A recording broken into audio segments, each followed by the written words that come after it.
पहले के ज़माने में लोग 4-5 बच्चे करते थे और उनकी परवरिश इतनी ईज़ी तरीके से हो जाती थी कि पता ही नहीं चलता था कि कब बड़े हो गए। और आजकल के पेरेंट्स 1 या मैक्सिमम 2 बच्चे करते हैं, बट उनकी परवरिश करने में उनकी बैंड बज जाती है।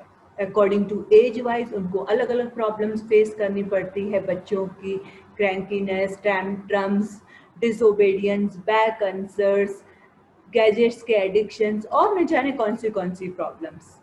इन सब प्रॉब्लम्स के सॉल्यूशन के लिए मैं वैदिका सिरवानी आज अपने शो मी एंड मेंटोर्स में इनवाइट करती हूँ बहुत ही renowned motivational speaker and life coach जो आज हमें आइडियल पेरेंटिंग के बारे में बताएंगे। प्लीज वेलकम परीक्षित जोबन पुत्र। Hello sir. Yes, hello Vedika. It's a great opportunity to have you on my show. Same here. It's my pleasure. Thanks for coming to the show sir. Sir सबसे पहले तो जैसे कि आज का सिनेरियो है, ये जो पैंडेमिक सिचुएशन चल रहा है, इसमें सबसे बड़ा एक इशू और भी है, वो है ऑनलाइन क्लासेस का। ऑनलाइन क्लासेस की वजह से काफ़ी सारे पेरेंट्स को प्रॉब्लम आ रही है। बेसिकली हम बात करें तो मदर्स के ऊपर एक बहुत ही ओवरलोड हो गया है। उनको घर का तो देखना ही पड़ रहा है, साथ साथ में बच्चों की क्लासेस में उनके साथ बैठना पड़ता है। एंड अगर किसी मदर के 2 चाइल्ड्स हैं तो उन दोनों के साथ बैठना, उनकी क्लासेस अटेंड करना, फिर उनको फिर से रिवाइज करवाना, क्योंकि बच्चे इतना समझ नहीं पाते हैं ऑनलाइन क्लासेस में, तो उनको बहुत टाइम देना पड़ता है बच्चों को और मैनेज करना पड़ता है। इस वजह से कहीं हद तक है ना, मदर्स को एक फ्रस्ट्रेशन हो गया माइंड में, जिनकी वजह से वो सारा फ्रस्ट्रेशन बच्चों पे निकालती हैं, उन पे चिल्लाना, उनको पनिश करना, जिसकी वजह से क्या हो रहा है कि बच्चे भी दिन ब दिन डिसरिस्पेक्ट होते जा रहे हैं, बैक आंसर्स दे रहे हैं। तो सर ये जो सिचुएशन है, इसमें कहीं ना कहीं मदर और चाइल्ड का रिलेशनशिप में काफी क्लैशेस हो रहा है, तो इसमें क्या Right. सॉल्यूशन किया जाए? सबसे पहले जो मैं पर्टिकुलरली सारे पेरेंट्स को आपके शो के माध्यम से कहना चाहूँगा, एंड दैट इज कि as a mother, as a father, जैसे हमने हमारे प्रोफेशनल लाइफ के अंदर भी बिकॉज ऑफ लाइक ब्रेक लगा है, राइट? हर एक के प्रोफेशन के अंदर भी ब्रेक लगा है। सो काइंड ऑफ बच्चों के एजुकेशन के अंदर भी ब्रेक लगा है, वैसा वो मेंटली मानना शुरू करें। बिकॉज जब तक हम वो एक्सेप्ट नहीं करेंगे तो तब तक मम्मी एंड पापा, स्पेसिफिकली मम्मी ज्यादा, वो बच्चों को आगे बढ़ाने के और पढ़ाने के प्रेशर में वो खुद तो ले ही रही है, बट वो सेम प्रेशर बच्चों को दे रही है और वो दोनों का प्रेशर पापा के ऊपर आता है। सो वेरी फर्स्ट थिंग कि ये सब थोड़ा सा इजी गोइंग रखे, काइंड ऑफ थोड़ा सा लेजर वाला या काइंड ऑफ थोड़ा सा वैकेशन, थोड़ा सा डाइवर्जन आ गया है बच्चों के स्टडी के अंदर, वैसे हम सबसे पहले मेंटली वो हम एक्सेप्ट करें, जैसे हर एक के करियर में आया है। Very first thing. Now second and most important thing, as a mother हमारा पहला फोकस बच्चों का स्टडी होना चाहिए या बच्चों के संस्कार होने चाहिए? Definitely so sir. Majority of the time mummy teacher बन जाती है, मम्मी सुपरवाइजर बन जाती है, मम्मी पुलिस बन जाती है, बट मम्मी मम्मी बनना भूल जाती है। True. So as a mother मैं ये देखूं कि मेरा बच्चा अच्छा पढ़े, अच्छी बात है, मेरा बच्चा अच्छा मार्क्स लाए, अच्छी बात है, बट मैं पूछूं सारे मम्मी पापा को कि 95% लाने वाला बच्चा हो एंड आपको रिस्पेक्ट ना देता हो, थोड़ा कम संस्कारी हो, एंड दूसरा है जो 59% लेकर आता है बट वो हेल्पफुल है, वो बच्चा कैरिंग है, वो बच्चा संस्कारी है, वो बच्चा सबको रिस्पेक्ट देता है, तो व्हाट डू यू फील? आपको 95% वाला कम संस्कारी बच्चा चाहिए या 59 वाला ज्यादा संस्कारी और ज्यादा अच्छा बच्चा चाहिए? सो सभी मम्मी पापा बोलेंगे क्या? 59। 59, राइट? या। So as a parent, we want, जो हमें आउटकम चाहिए, that is the संस्कार, not the marks. But when it comes to input, जब हमें बच्चों के लिए प्रायोरिटी सेट करनी होती है, तो हम मार्क्स को एंड परसेंटेज को, उसको हम सबसे पहली प्रायोरिटी दे देते हैं। ट्रू। तो जो जगह पर हमारा फोकस जाएगा वो चीज बढ़ेगी। सो एज अ पेरेंट मैं पहले कहूंगा, नंबर 1 कि हम थोड़ा सा, ये साल ब्रेक वाला है, थोड़ा टेक इट इजी करें, नंबर 1। नंबर 2, यहां पर हम वो चीज ध्यान में रखें कि हमारा as a mother, as a father, हमारा फोकस संस्कार पे पहले होना चाहिए। सो मेरा बच्चा आज के दिन में मे बी कुत्ते को, मे बी गाय को कुछ खिलाया कि नहीं, कोई गरीब को, कोई किसी को हेल्प की कि नहीं, मैं वहां पर यदि मेरा फोकस लेके जाऊं तो बच्चा यदि अंदर से अच्छा होगा तो स्टडी अपने आप हो जाएगा।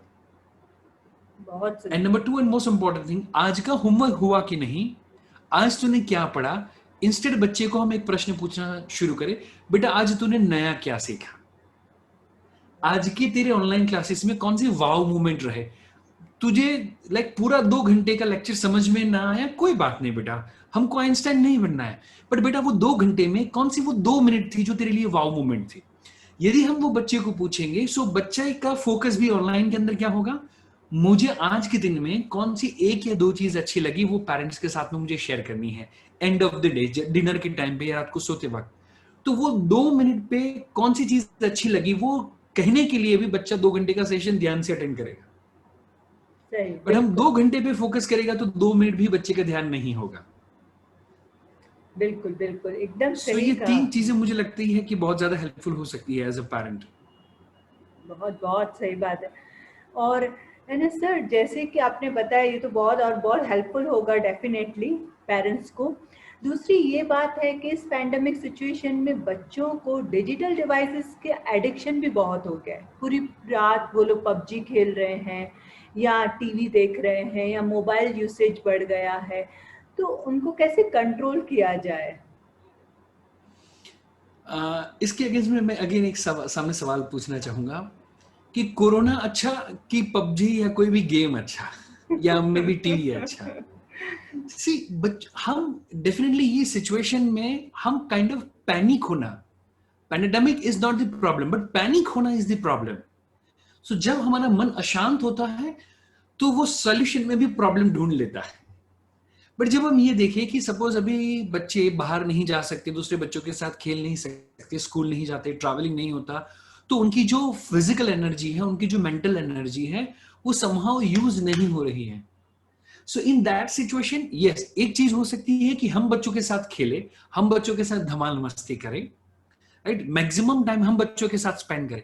बट क्या एज अ पेरेंट हमारे लिए पॉसिबल है कि हम 10 घंटा, 8 घंटा, 7 घंटा बच्चों के पीछे स्पेंड करें? इफ नॉट, तो बाहर जाकर कोरोना का या कोई भी वायरस या बीमारी घर पे लेकर आए, इंस्टेड वो थोड़े समय के लिए, यदि 2 महीने के लिए, 3 महीने के लिए थोड़ा बहुत ज्यादा यदि इंटरनेट का यूज कर लेता है, then there is nothing wrong, because this is the situation. See मैं टेक्नोलॉजी और स्पेसिफिकली घर के अंदर छोटे बच्चे यूज करें उसके अगेंस्ट में हूं, बट इन दिस सिचुएशन हमें ये सारी टेक्नोलॉजी को हमारा कंपेनियन बना के चलना है, बिल्कुल बिल्कुल राइट। सर, सो या वो हमारे लिए इजी होगा, very first thing. Now second thing can be कि बेटा आपको जो गेम खेलनी है, काफी सारे बच्चे गेम्स खेलते हैं, वो अच्छी बात है या बुरी बात है, वो हम थोड़े समय के लिए साइड पे रखें, बट उसमें मैं एक नया एस्पेक्ट ऐड करूं। मैं बच्चे को बोलूं कि बेटा आप एग्जाम्पल के तौर पे इंजीनियर बनना चाहते हो, आप बेटा फैशन डिजाइनर बनना चाहते हो, आई वुड रिकमेंड आप यूट्यूब पे जाके जो फैशन डिजाइनर हो, राइट, उनके इंटरव्यूज आप देखो। आप यदि सीए बनना चाहते हो तो सीए की काफी सारे सीए लोगों ने अकाउंटेंसी एंड जो भी टेक्निकल चीजें होती है अकाउंट्स को लेकर, उसकी चैनल बनाई हुई है। वैसे 3 4 5 चैनल को आप सब्सक्राइब करो। वैसे सीए का एसोसिएशन होगा, वैसे डॉक्टर्स का association kind of Facebook group होगा। क्या बेटा आपने वो ग्रुप ज्वाइन किए हैं? मैं बच्चे को बोलूंगा कि फेसबुक पूरा खराब है, मैं बच्चे को बोलूंगा कि यूट्यूब पूरा खराब है। इंस्टेड मैं यदि कहूं कि बेटा ओके ये टाइम पास है, इट हैज टू बी, वो हर एक व्यक्ति के जीवन में वो मी टाइम होना ही चाहिए, बट बेटा इंस्टेड मैं कहूं कि वो 2 घंटा आप बिताते हो, मैं कहूंगा कि बेटा 30 मिनट आप ऐसा सब रिसर्च एंड लर्निंग के पीछे बिताओ। जो आप लर्न करते हो मैं आपसे सीखना चाहूंगा। एंड हम वो हाउ हाउ वाले पेरेंट बन जाए, राइट, बच्चों को हमेशा वो डांटते रहे, डराते हुए, चिल्लाते रहे, राइट। या इंस्टेड हम ये करें कि बच्चा ये सब रिसर्च करे, बच्चे ऐसे 3 4 5 वीडियोस देखे, एंड हाउ हाउ में से वाव वाले पेरेंट्स हम बन जाए, माने बच्चा बोले और हम सुने, तो बच्चे को भी लगे कि काइंड ऑफ मम्मी पापा मेरी बात सुनते हैं, एंड बच्चे को वहां पर फील गुड फैक्टर आएगा। तो बच्चा वो नॉलेज के लिए अभी 30 मिनट स्पेंड करता है, फिर 40 मिनट स्पेंड करेगा, फिर 1 आवर स्पेंड करेगा, and slowly and gradually down the line वो जो टाइम पास वाला है वो हटके 100% लर्निंग के लिए टेक्नोलॉजी का उपयोग करेगा. So kind of more than technology, attitude towards technology, वो हमें बच्चों का चेंज करने की जरूरत है. Very well said sir, very well said. Seriously उनका अगर हम लोग चेंज कर दे व्यू देखने का, तो उनका लर्निंग भी साथ साथ में हो जाएगा. यस. तो सर ये तो हमने बच्चों के एडिक्शन के बारे में बात की, लेकिन एक हम टीनेजर के एडिक्शन की बात करें तो नॉर्मल, मतलब नॉर्मल लाइफ की भी अगर हम बात करें तो उसमें जैसे अल्कोहल, स्मोकिंग, या अलग अलग स्टेट्स में ऐसे का है जहाँ पर ड्रग्स का भी काफी मतलब यूसेज हो रहा है. मेजॉरिटी ऑफ द जगह पे nowadays, majority of the majority. Cities के अंदर. तो Yes. और वो इतना इन्फ्लुएंस हो रहे हैं थ्रू मीडिया इन सब चीज़ों के रिलेटेड, पेरेंट्स को पता नहीं होता. तो उससे इन सब चीज़ों के लिए कैसे बच्चों, मतलब इन बच्चों को अवेयर किया जाए? एज ए पेरेंट मैं कहना चाहूँगा कि एज ए पेरेंट हम यदि बच्चों के साथ इमोशनली कनेक्ट होंगे, तो बच्चे के आसपास में ऐसा कोई भी व्यक्ति आता है जो कोई गलत काम कर रहा है, ज्यादातर बच्चों के ऊपर ऐसे बैड कंपनीज में से ही ऐसा कोई इन्फ्लुएंस आता है, राइट? हाँ. घर या रिलेटिव से नहीं आएगा, वो ज्यादातर जो आएगा वो friends, may be school, may be tuition, कहीं से कहीं वो इन्फ्लुएंस आएगा. सो वेरी फर्स्ट थिंग, यदि हमने बच्चे जैसे टीन एज में पहुंचते हैं और हम बच्चों के साथ फ्रेंडली बिहेव करते हैं, काफी सारे पेरेंट्स हैं जो बच्चों के फ्रेंड होना चाहते हैं. हमें फ्रेंड नहीं होना है, फ्रेंडली होना है. एंड नाउअडेज ये ट्रेंड चल रहा है कि हम बच्चों का फ्रेंड बने, हम बच्चों के फ्रेंड बने. नो, आपके शो के माध्यम से मैं कहना चाहता हूं कि बच्चों के फ्रेंड्स तो 1000 हो सकते हैं, बट मम्मी पापा एक ही हो सकते हैं. फ्रेंड्स है जो उसको सही या गलत कोई भी राह पे लेके जा सकते हैं, बट एज अ मदर शायद हमारा काम वो हेलमेट जैसा है. एज अ फादर हमारा काम शायद वो सीट बेल्ट जैसा है. एज अ मदर फादर शायद हमारा काम वो मास्क जैसा है कि जो किसी को पसंद नहीं है. सो मम्मी एंड पापा की एडवाइस कोई भी बच्चे को पसंद नहीं है.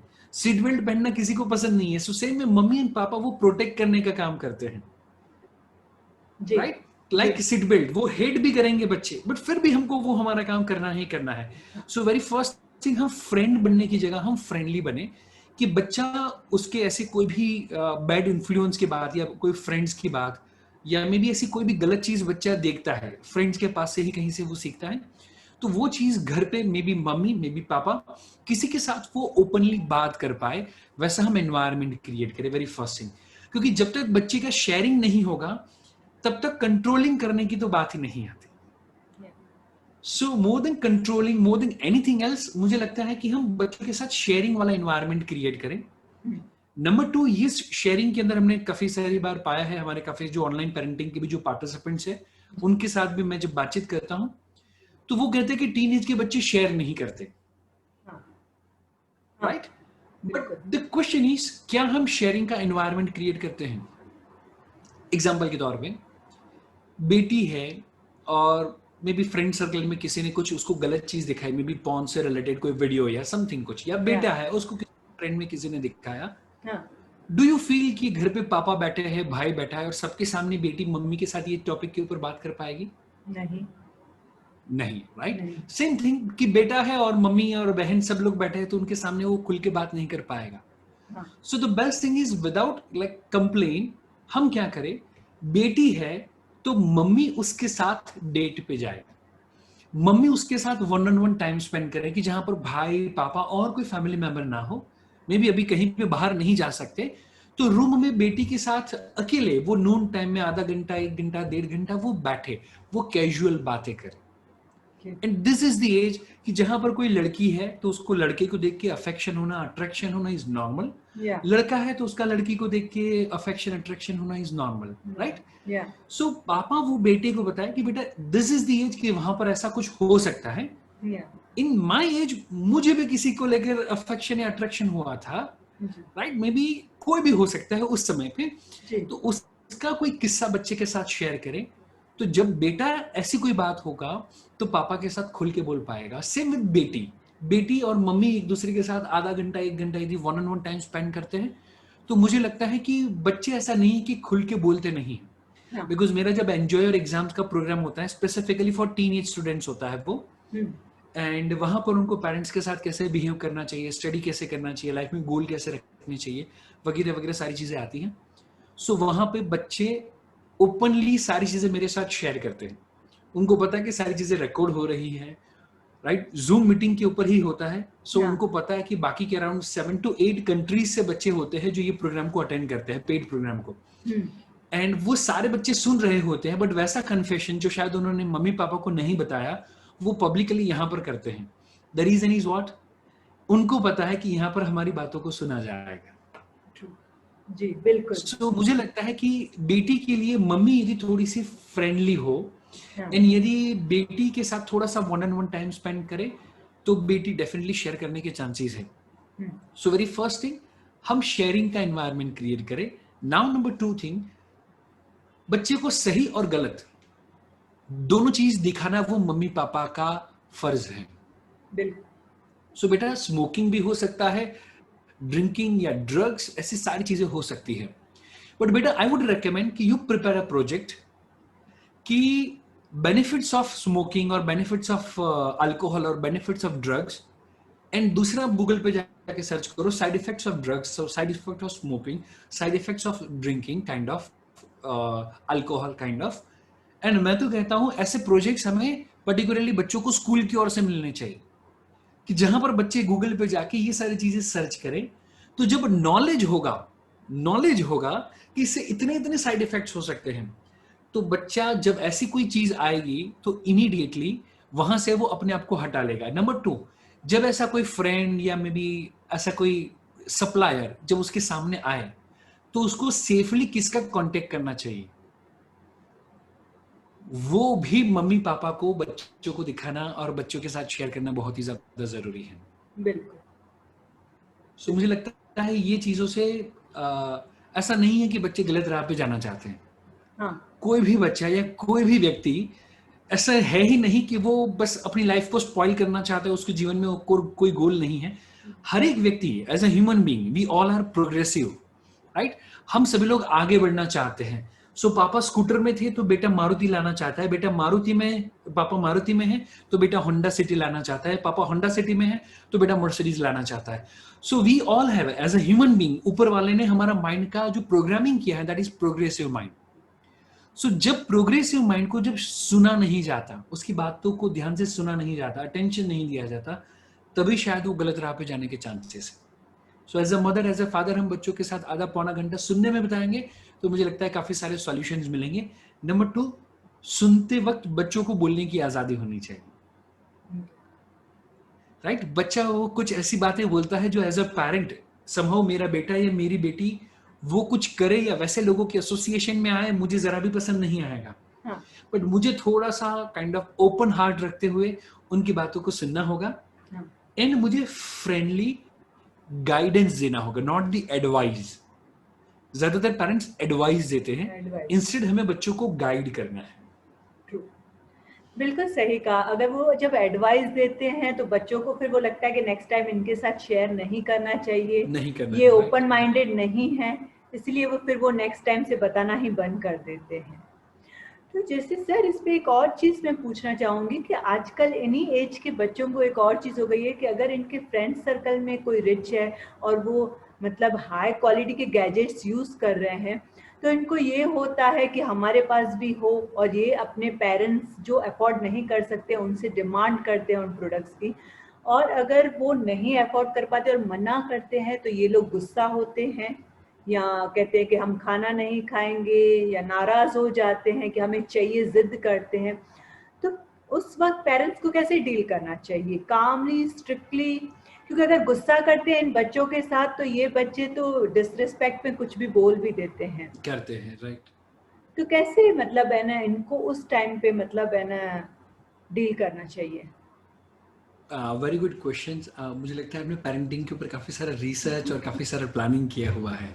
So very good question. Thank you sir. In this situation मेरा स्पेसिफिकली जो मानना है कि नंबर 1, कोई भी जब हम पौधा उगाते हैं तो आसपास में वो खरपतवार उग ही जाते हैं, right? So as a farmer के तौर पे जब वो खरपतवार छोटे हो तभी काट लेने चाहिए, वेरी फर्स्ट थिंग।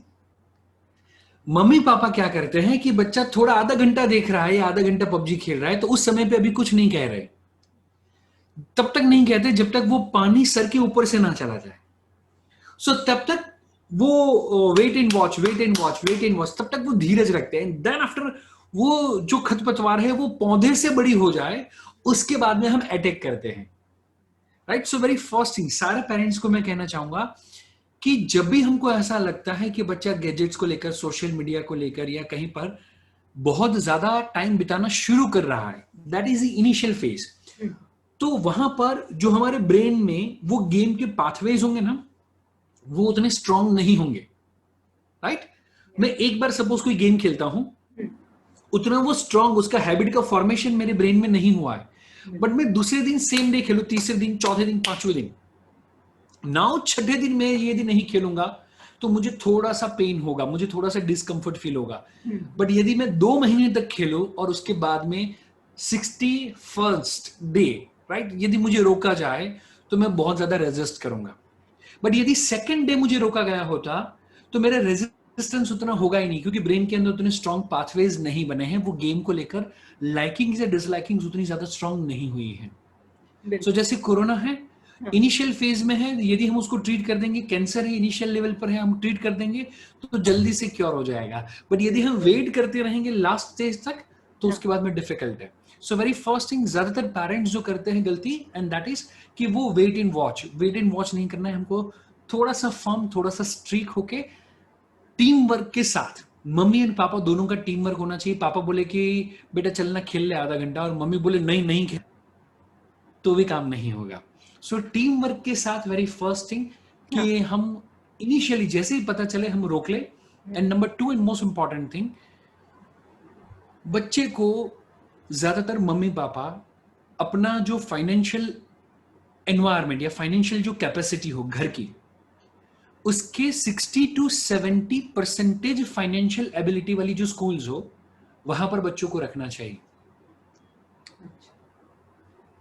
क्यों आसपास के लोग ज्यादा महंगे गैजेट्स यूज करते हैं, ऐसा क्यों होता है? क्योंकि हमने वो महंगी स्कूल में बच्चे को रख दिया है।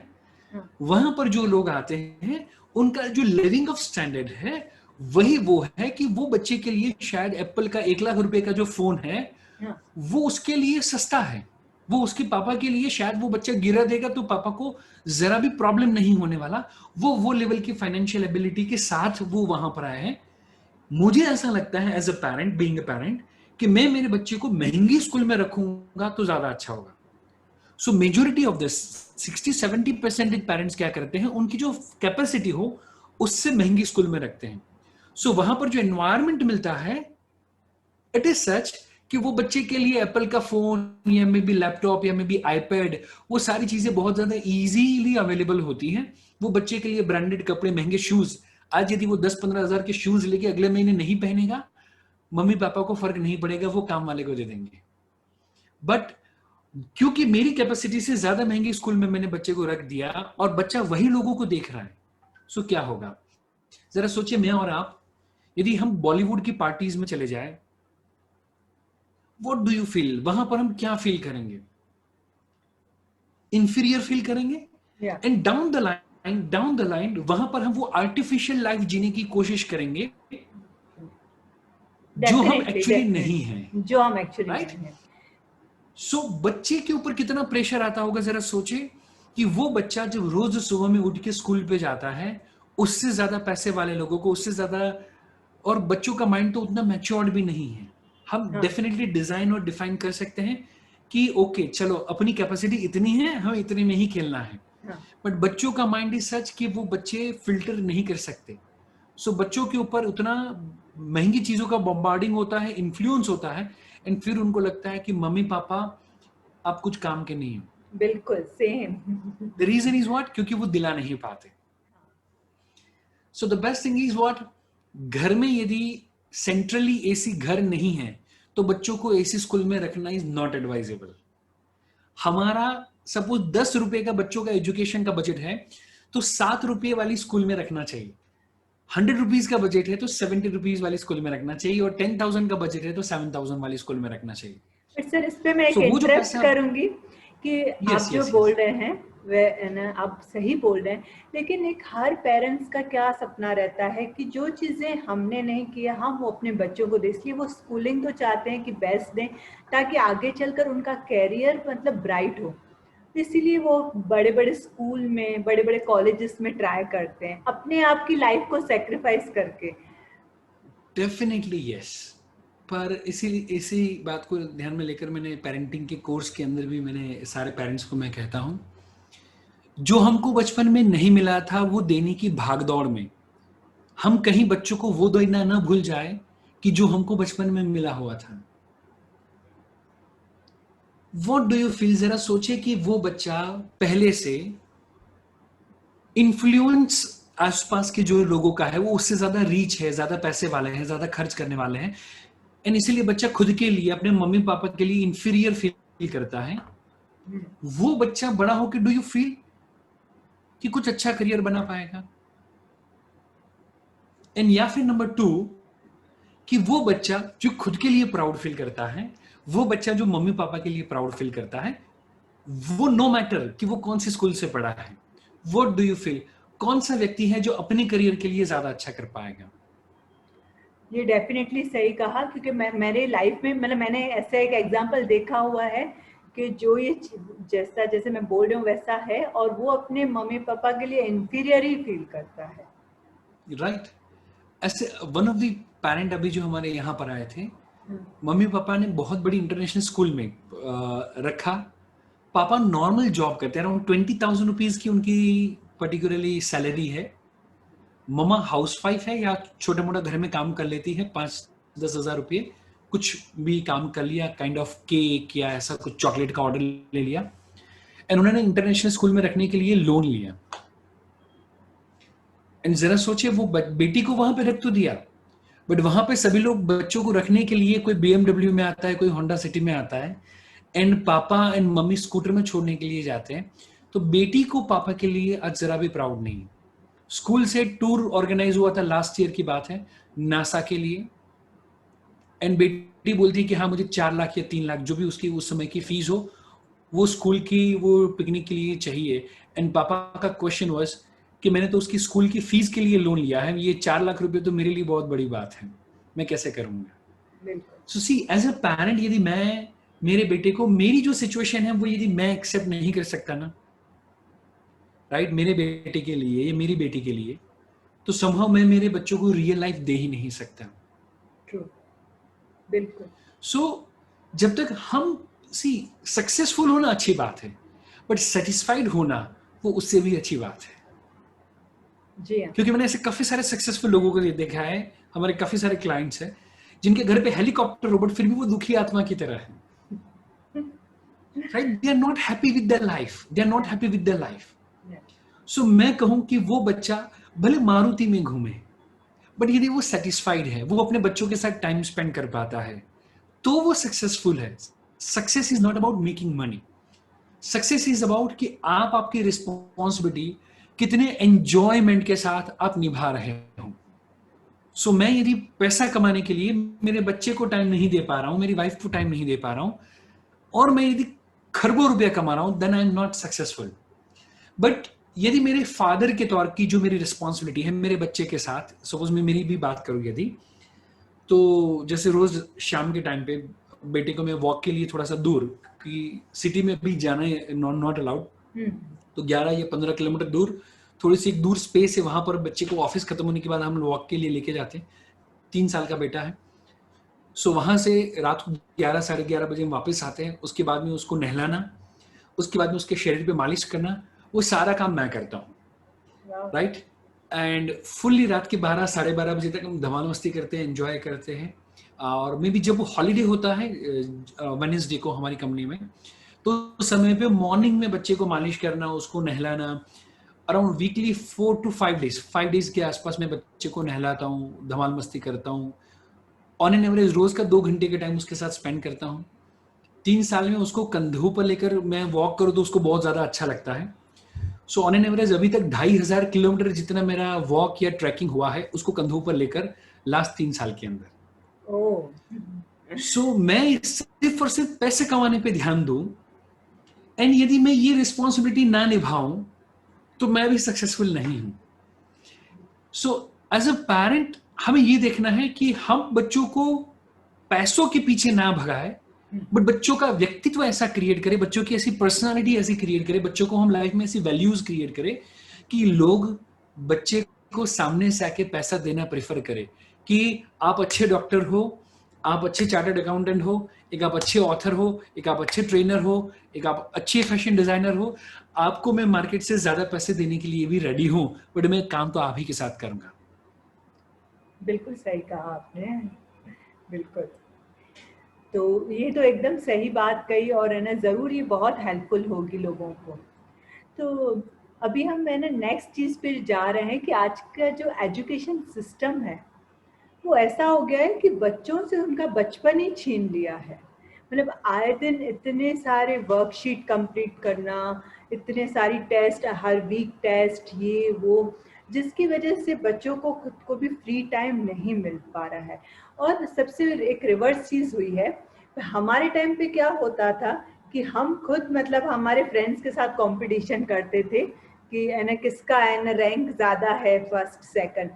अभी मदर्स ने स्टार्ट कर दिया है कंपैरिजन करना कि मेरा बेटा टॉप होना चाहिए, उससे मेरा बेटा टॉप होना, जिसकी वजह से पेरेंट्स ओवर प्रेशराइज कर रहे हैं बच्चों को. और है ना उनको ये कहते हैं आपको आईटी इंजीनियर बनना है, आपको डॉक्टर बनना है, पढ़ो पढ़ो. तो अभी हमने रिसेंटली ये भी देखा है कि काफ़ी सारे बच्चे इतनी छोटी एज में एंजाइटी, स्ट्रेस, डिप्रेशन जैसी बीमारियों से इतनी छोटी एज में पास ऑन हो रहे हैं. तो आप पेरेंट्स को क्या बोलना चाहेंगे इसके बारे में? यस, बहुत ही अच्छा क्वेश्चन है आपका. यहाँ पर मेरा ये मानना है कि प्रेशर एजुकेशन सिस्टम का है ही नहीं. एजुकेशन सिस्टम को ऐसा करना चाहिए, उसके लिए पेरेंट्स के द्वारा प्रेशर क्रिएट किया जा रहा है. अच्छा. सपोज मेरा बेटा अभी 3 साल का है, उसको एबीसीडी नहीं आती, उसको 1 to 10 भी नहीं आता, और हमने अभी तक उसको कुछ सिखाया ही नहीं है. और काफी सारे ऐसे पेरेंट्स जब ऑनलाइन मेरा जब सेशन होता है तो मुझे पूछते हैं कि मेरा बेटा ऑनलाइन क्लास में नहीं बैठता, या वो शेड्यूल को फॉलो नहीं करता, उसकी हैंडराइटिंग खराब है. और मैं पूछता हूँ बच्चे की एज क्या है, बोले 3.5 साल है, 4 साल है. मैंने कहा मेरे बेटे ने अभी तक हाथ में, हाँ उसने दीवार पे कलर करने के लिए, मेरे जो पूरा बेडरूम है वो पूरी सारी दीवारें कलर से भरी हुई है. आधे उसने किए, आधे मैंने किए, आधे मेघा ने वाइफ ने किए, हमने पूरा घर वो भरा हुआ है कलर से, राइट. सो काइंड ऑफ उसके अलावा उसने पेन या पेंसिल को लिखने के लिए हाथ में नहीं पकड़ा है. एज अ पेरेंट यदि हम उतना समझ ले कि बच्चों का या हर एक माइंड का डिसिप्लिन का और स्टडी का 7 साल का ही कोटा होता है, 7 साल का, राइट. और साइंस भी ये मानता है कि एवरी 7 years हमारी जो पर्सनालिटी है वो टोटली चेंज होती है.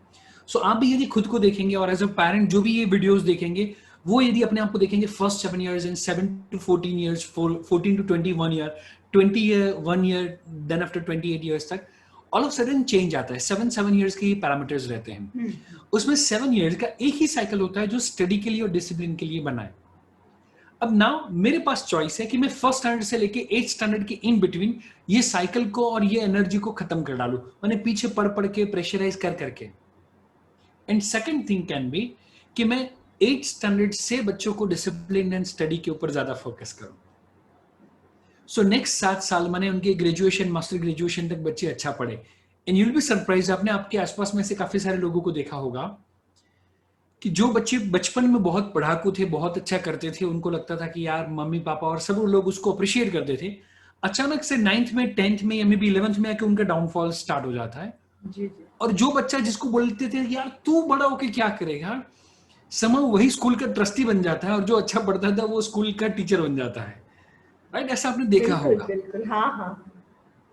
सो ये 7 years की साइकिल एज अ पेरेंट यदि हम समझे, तो मुझे मेरे बच्चे को बचपन में बहुत ज्यादा स्टडी के लिए फोर्स या प्रेशर ना करते हुए बच्चों के, क्योंकि इसके लिए पूरे पेरेंटिंग के 7 laws है जो मैंने मेरे पेरेंटिंग की बुक के अंदर और मेरे ऑनलाइन पेरेंटिंग के कोर्स के अंदर मैं सारे पेरेंट्स के साथ शेयर करता हूं. जी जी.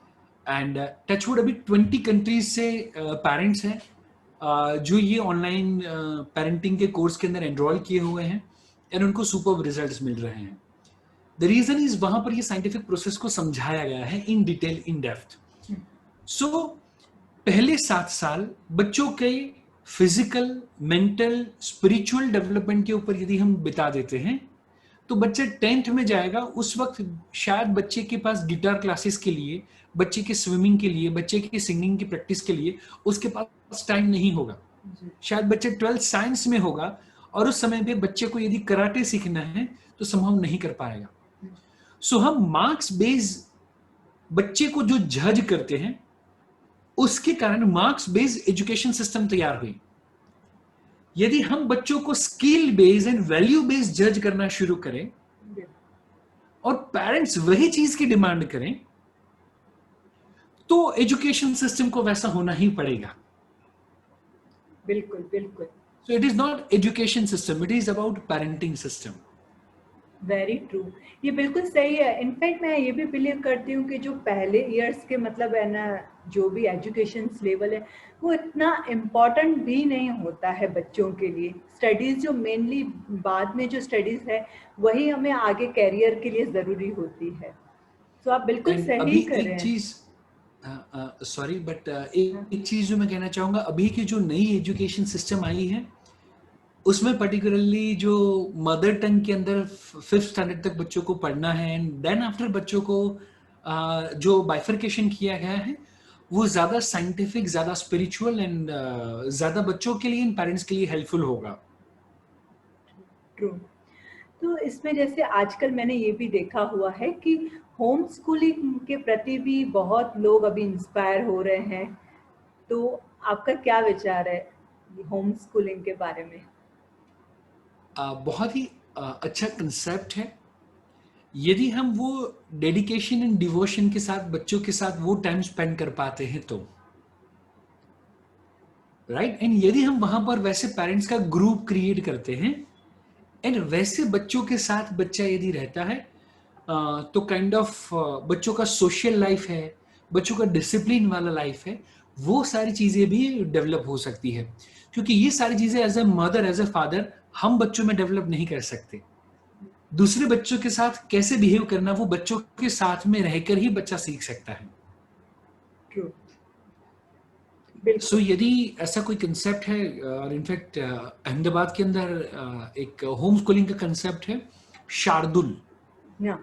और वो कंसेप्ट को मैंने और मेघा ने काफी अच्छे तरीके से स्टडी किया हुआ था. एंड बहुत ही प्यारा सा कंसेप्ट है जहां पर बच्चों को संस्कृत मीडियम में, संस्कृत की भाषा के माध्यम से बच्चों को सिखाया जाता है. जी जी. एंड वहां पर जो टीचर्स होते हैं वो एक्चुअल में टीचर्स नहीं है, वो मम्मी है. बट कोई मम्मी है जो डॉक्टर है, कोई मम्मी सीए है, प्रोफेशनल मम्मी है, और उन्होंने अपना प्रोफेशन छोड़ दिया एंड बच्चों को पर्टिकुलरली वो पढ़ाने के लिए संस्कृत वो खुद सीखती है एंड देन आफ्टर वो बच्चों को सिखाती है. सो काइंड ऑफ ऐसे अच्छे एंड पॉजिटिव कंसेप्ट भी अभी डेवलप हुए हैं. जी जी जी बिल्कुल. तो सर आपके हिसाब से what is the ideal parenting? आप क्या सम इम्पोर्टेंट टिप्स देना चाहेंगे फॉर आइडियल पेरेंटिंग? समहाउ ऐसा कुछ हो नहीं सकता क्योंकि person to person, parent to parent and family to family and child to child scenario जो है वो कंपैरेटिवली टोटली डिफरेंट होगा. बिल्कुल. बट यस, कुछ पैरामीटर्स है जिसके बारे में हम बात कर सकते हैं. सो वेरी फर्स्ट थिंग कि हम बच्चों के कल के लिए, क्या हम बच्चों के आज को तो नहीं बिगाड़ रहे हैं? एज अ पेरेंट यदि मैं खुद को यदि ये पूछूं कि मेरे बच्चे का कल भविष्य अच्छा होगा, माने कल ये जो बीज है वो उग के अच्छा सा पेड़ बनेगा, अच्छा सा पौधा बनेगा, उसके लिए ये यदि मैं बीज को ही जला रहा हूं तो कल वो पेड़ होने वाला नहीं है. So very first thing as a parent मैं यदि कहूं कि क्या हम ये प्रेजेंट मोमेंट को बच्चों के साथ एंजॉय करते हैं? If answer is yes then continue it. Because एक दो मम्मी की छोटी सी स्टोरी है. एक मम्मी है, उनके पड़ोस में दूसरे जो आंटी रहते हैं उनके साथ वो बात कर रही थी जी. और कह रही थी देखो ना मेरे दोनों बच्चे पूरे दिन धमाल मस्ती करते रहते हैं, बहुत ज्यादा शरारतें करते रहते हैं, एंड पूरा सोफा, पूरा ड्राइंग रूम, बेडरूम सब इतर बितर कर देते हैं। एंड तब वो जो आंटी थी वो कहती है कि बेटा, तेरा जो प्रॉब्लम है मेरा भी वही प्रॉब्लम है। तेरा जो प्रॉब्लम है कि सारा इतर बितर है, मेरा ये प्रॉब्लम है कि मेरे बच्चे आए और इतर बितर करे, मैं वो चाहती हूं। क्योंकि मेरे बच्चे दोनों बड़े हो गए हैं, एक बच्चा अमेरिका में है, दूसरा बच्चा ऑस्ट्रेलिया में है, इन कई साल हो गए वो वापस नहीं आए। एंड मैं उनके बचपन को याद करती हूं। आज काफी सालों से ये घर सुना सुना है, काफी सालों से ये जो घर है वो साफ सुथरा है, मैं चाहती हूं कि कोई आके इसको बिगाड़े। सो तेरा भी वो समय आएगा जब तुझे लगता है कि बच्चे रिस्पॉन्सिबल हो जाए, बच्चे बड़े हो जाए, घर एकदम साफ सुथरा हो, तेरा भी वो टाइम आएगा। बट हाँ, तब तुझे वो घर काटने को दौड़ेगा। उससे पहले अभी के ये पल को एंजॉय कर ले। बाद में रिग्रेट करने से आप अभी एंजॉय कर लो। यस, सो यदि एज ए पेरेंट हम यदि आज बच्चों के साथ एंजॉय करते हैं, very first thing, and number two and most important thing, बच्चे हमारे साथ एंजॉय करते हैं, तो हम right happy and successful parent हैं। सो हम बच्चों के साथ एंजॉय करें, but at the very same time बच्चे भी तो एंजॉय करने चाहिए। बिल्कुल बिल्कुल। सो ये दो मुझे लगता है पैरामीटर है जिसके माध्यम से हम हैप्पी एंड सक्सेसफुल है कि नहीं। हम यदि हैप्पी है तो बच्चे भी हैप्पी होंगे, और बच्चे हैप्पी है तो हम सक्सेसफुल होंगे as a mother, as a father के तौर पे। बिल्कुल बिल्कुल सही कहा। तो अभी मैं ना आपसे सर कुछ रैपिड फायर क्वेश्चन पूछूंगी, जो नॉर्मल कॉमन प्रॉब्लम्स है बच्चों के रिलेटेड, ऑलमोस्ट पेरेंट्स की। वैसे तो बहुत सारी प्रॉब्लम्स रहती है, पर ये मैंने कुछ कॉमन प्रॉब्लम्स लिए जिसका आपको ब्रीफ में एक लाइन में आप आंसर दीजिए। जैसे कि सबसे श्योर। पहले है शायनेस। सो उसका मुझे एक काइंड ऑफ सॉल्यूशन देना है। हाँ। Accept it. Accepted. Okay. Yes, क्योंकि जो शाय बच्चे हैं वो इंट्रोवर्ट हैं, या। राइट। वो बच्चे आईटी के फील्ड में, वो बच्चे काइंड ऑफ रिसर्च के फील्ड में, वो बच्चे साइंटिस्ट बन के, वो बच्चे आर&डी के फील्ड में वो बहुत अच्छा कर सकते हैं। सो उनको जोर जबरदस्ती वो बच्चा बोले नॉट नेसेसरी। सो इसीलिए मैंने कहा एक्सेप्ट इट। बच्चा शाय है तो एक्सेप्ट इट। ओके। लाइंग।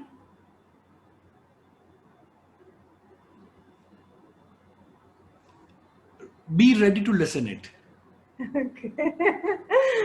क्योंकि हर एक बच्चा अपने फायदे के लिए झूठ बोलना अपने आप सीख लेता है। माने कोई भी बच्चे को सिखाना नहीं पड़ता झूठ बोलना।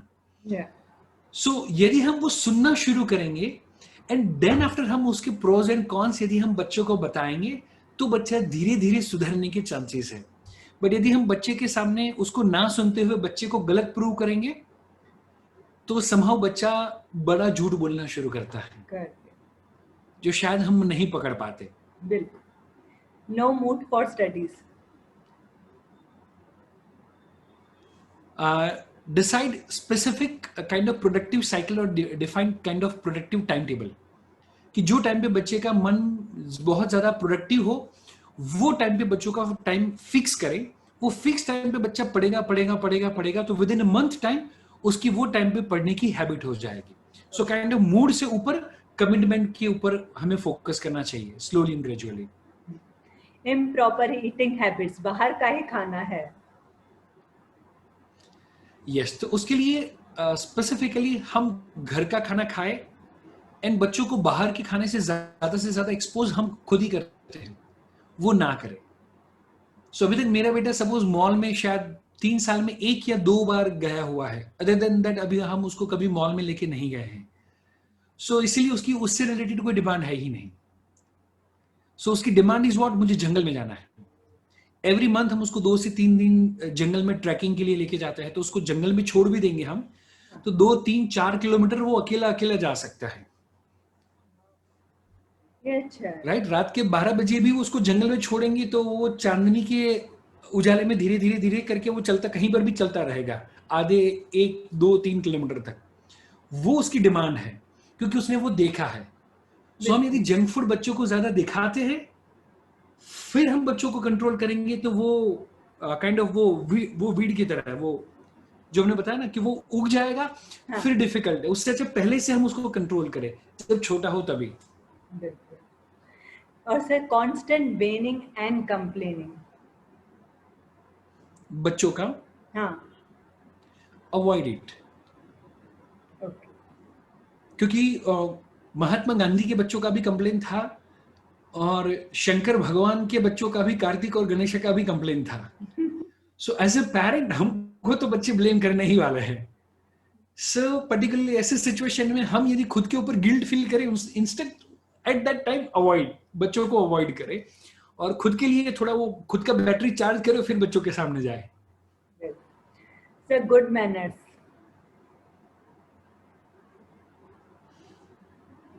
हमें ट्राई करना चाहिए कि वो बच्चों में हो, बट फोर्स नहीं। Okay, great answer sir, really great answers.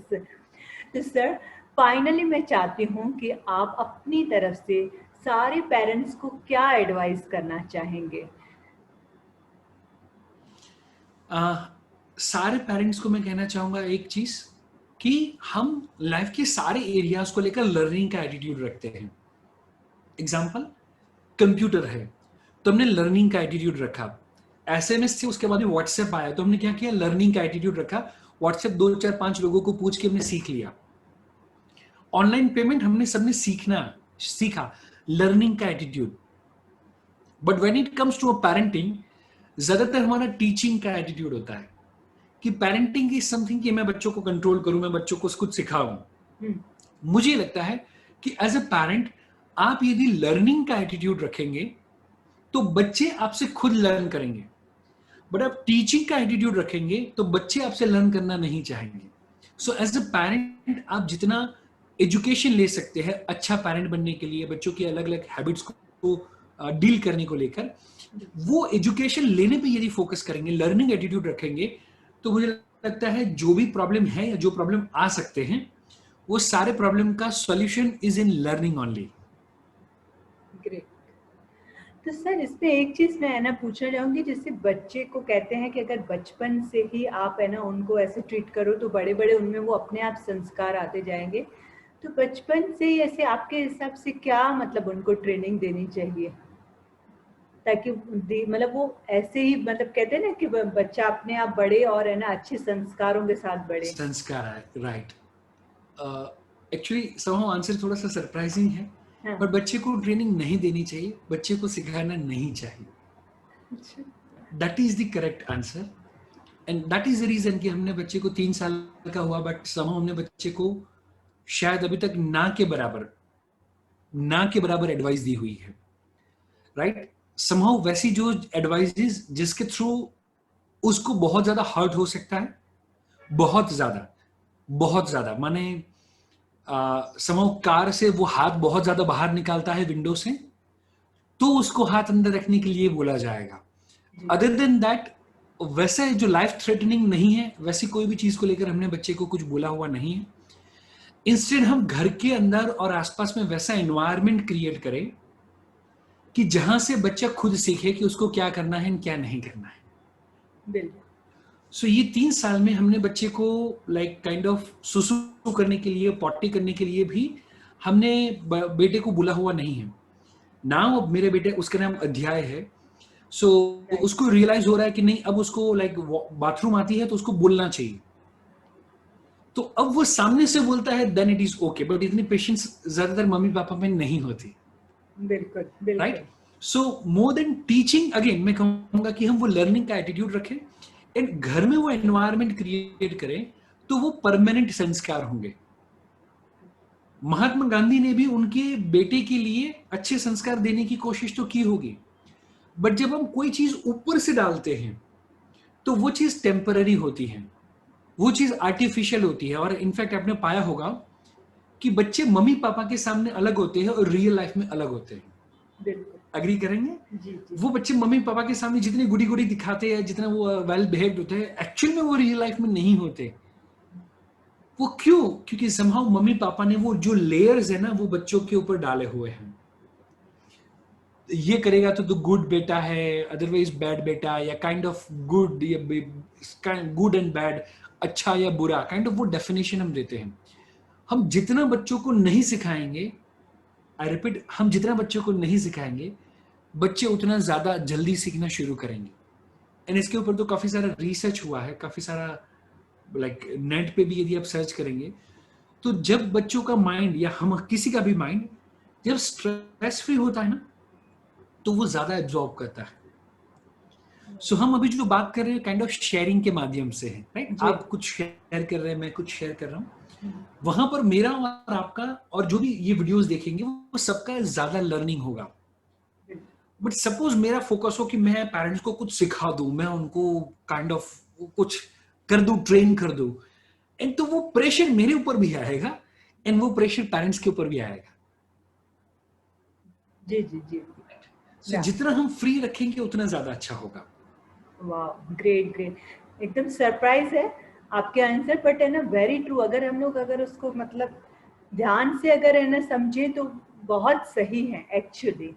So thanks a lot sir, thanks a lot, आप मेरे शो पर आए और जो आपने नॉलेजेबल बातें शेयर की ना, मुझे ज़रूर लग रहा है कि हमारे व्यूवर्स को बहुत ही हेल्पफुल होंगी और वो अपने मतलब बच्चों की लाइफ में उससे ट्रांसफॉर्मेशन भी लाएंगे। So thanks a lot for coming on my show sir. You're welcome. It's my pleasure. And parenting के ऊपर एंड अच्छे अच्छे विचारों को आप स्प्रेड कर रहे हैं आपकी चैनल के थ्रू, उसके लिए आपको ढेर सारी शुभकामनाएं। Thank you so much sir. जाते जाते मैं सभी पेरेंट्स को अपनी तरफ से एक टिप देना चाहती हूँ। कहते हैं the sign of great parenting is not the child behaviour, the sign of truly great parenting is the parents behaviour. बिल्कुल सही कहा है। जब बच्चा पैदा होता है तो उसका माइंड एकदम ब्लैंक शीट की तरह होता है, जो हम चाहे वो लिख सकते हैं। बच्चा क्या करता है, वो वही फॉलो करता है जो उसके आसपास का माहौल होता है, जो उसके आसपास के लोग होते हैं। तो जो क्वालिटी आप अपने बच्चे में देखना चाहते हैं, पहले वो क्वालिटी आप अपने आप में लाइए, तो वो बच्चे में अपने आप आ जाएगी। Thank you for watching my show. Please like and subscribe my channel and please मेरा वीडियो शेयर कीजिए ताकि ये नॉलेजेबल इंफॉर्मेशन दूसरे लोगों को भी मिले। God bless you all.